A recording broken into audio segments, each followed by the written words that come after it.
Now, after that, we talk about something more painful. This might be the most painful song I've ever written. Hindi ba masakit yun? May mas masakit pa. Pinakamasakit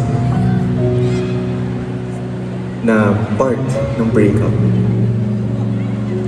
Kasi usually yung mga tao tanong nila sa isa't isa, ano bang label natin?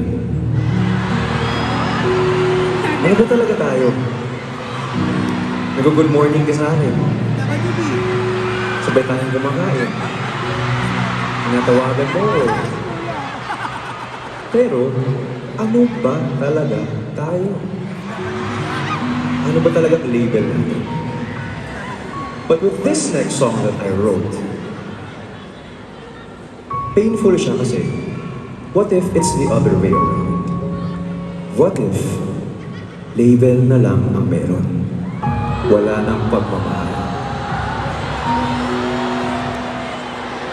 Andiyan na lang kayo kasi kayo.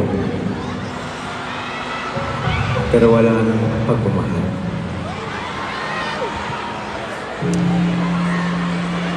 Nagsistay ka na lang kasi committed ka. Nagsistay ka na lang kasi sayang. Pero hanggang kailan pang sayang? Pinakamasakit na part ng breakup, o pinakamasakit na breakup para sa akin, yun a fall out of love. Nawala na pagmamahal. Kaya,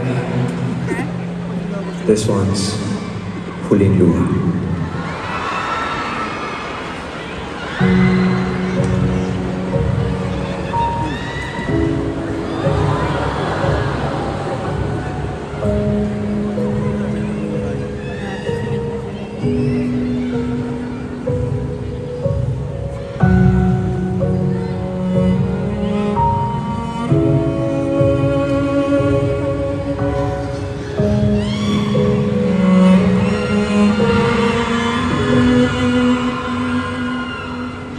Diretsuhin ang alam natin to. Gusto mo pa ba talaga ako?